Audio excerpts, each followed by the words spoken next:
Okay, picture this. It's the 17th century, and the world of ideas is just on fire. On one side, you've got religious dogma demanding absolute blind faith, and on the other, a brand new science that's describing a universe that's totally meaningless. So in this explainer, we're going to meet this small group of thinkers who basically ran straight into that fire on what you could call a philosophical rescue mission. So what if reason and faith weren't actually enemies? I mean, their entire project, everything they did, it all hinged on this one really radical question. At a time when you had to pick a side, it was either blind faith or this cold, godless science, they just dared to ask, hey, what if that's a false choice? What if our ability to reason isn't the enemy of faith? What if it's its greatest ally? Right. So this brings us to our first section, a philosophical rebellion. And you got to understand, this wasn't some quiet debate happening in a dusty library. No way. For these guys, it was a full-blown rebellion against the crazy intellectual extremes of their day, and it was born right out of the chaos of the times. So to really get these thinkers, you have to get their world. The 17th century, it was a total pressure cooker. You had the English Civil War, which had just completely shattered the country. Then, in the universities, the old way of thinking, all that philosophy based on Aristotle, it was crumbling. And on top of all that, you have this incredible scientific revolution dawning, with the Royal Society getting founded and everything. The old rules were gone. Everything was up for grabs. And right into this pressure cooker, this crucible, steps this small group of thinkers based at the University of Cambridge. It's funny, they didn't even call themselves Platonists. That name came way later. Think of them as a team, a crew.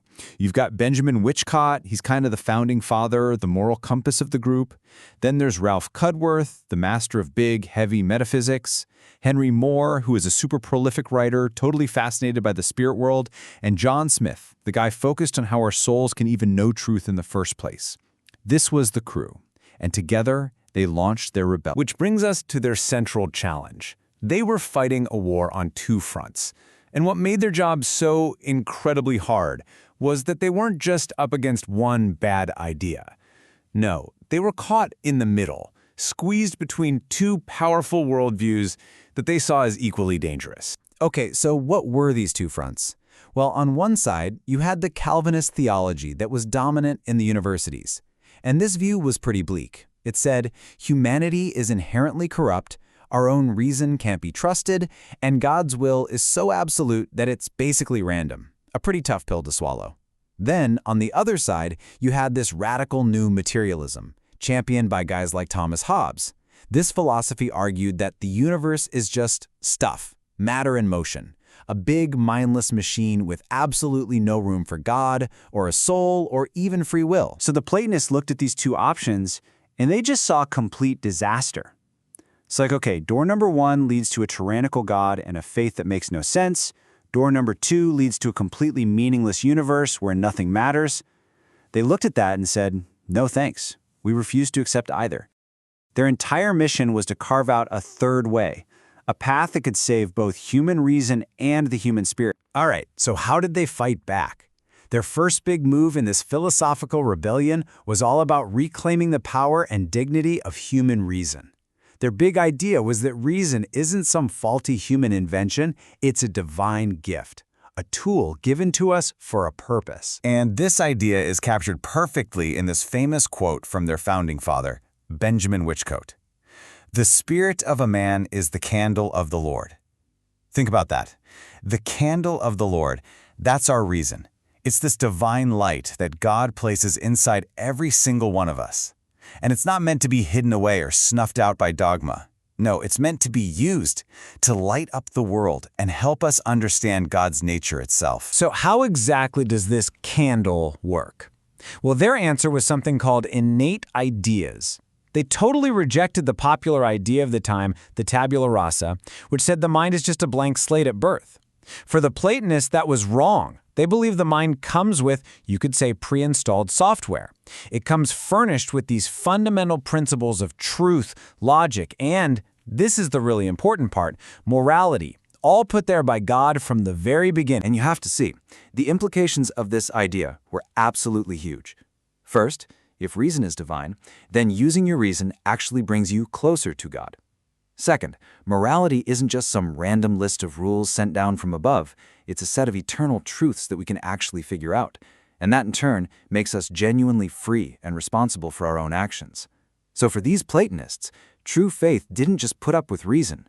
It absolutely demanded it. Okay, but rescuing reason, that was only half the battle. They still had this huge other problem to solve, that cold, mechanical universe being described by the new science. They needed to find a way to put the spirit, or the ghost, back in the machine. So here's the thing.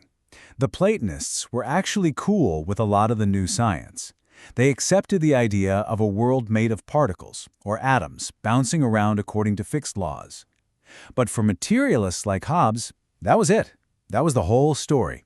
The universe was just a giant clockwork mechanism, wound up once and then left to tick away on its own, with no purpose, no meaning, no guiding intelligence whatsoever. The Platonists, however, offered a totally different vision. They said, sure, the atoms and the laws are real, we'll give you that, but mind and purpose are more real. They're more fundamental than just dumb matter. For them, the universe wasn't some dead clock. It was a living, breathing, guided system. It was a direct expression of divine wisdom, where spirit, not matter, was the ultimate cause of everything. But that raises a huge question, right? How can something non-physical, like a spirit, act on physical matter?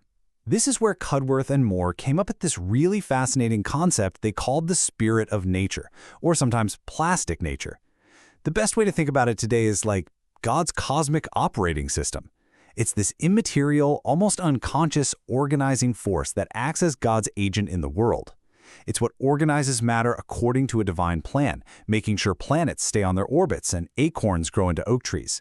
It was their answer to how the universe avoids just becoming total chaos. So at this point, you might be thinking, okay, interesting, but this sounds like a pretty obscure group from Cambridge. Just a minor footnote in the history of philosophy, right? Well, that's where it gets really surprising. Their influence, their echo through time, was way louder and longer lasting than you'd ever expect. I mean, their ideas literally rippled out across Europe and planted the seeds for what would become the Enlightenment. We're talking about huge names here. John Locke, the father of liberalism, he wrestled with their work. The great German philosopher Leibniz, he read them and wrote responses. They directly inspired Lord Shaftesbury's hugely influential theory of a moral sense, and one of their own students, the brilliant Anne Conway, took their ideas and developed them into a completely radical philosophy all her own. But honestly, their most profound legacy might be something we all use every single day, and we probably don't even realize it. See, they were some of the first major philosophers to write seriously in English, not Latin.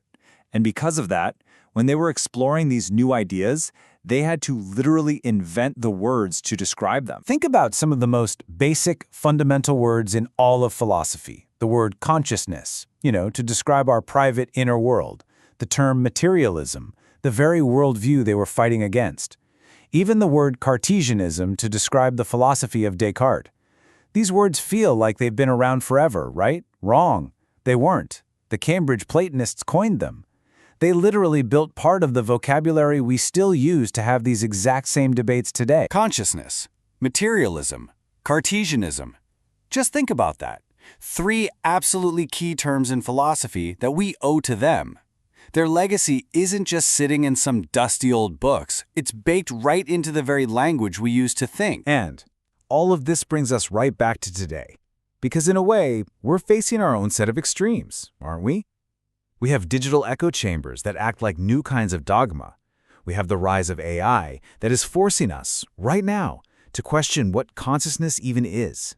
The Cambridge Platonists were searching for purpose, for reason, for a spirit in the machine in their own chaotic times. And you have to wonder, what can we learn from their centuries-old philosophical rescue mission today? It might have more to teach us now than ever before.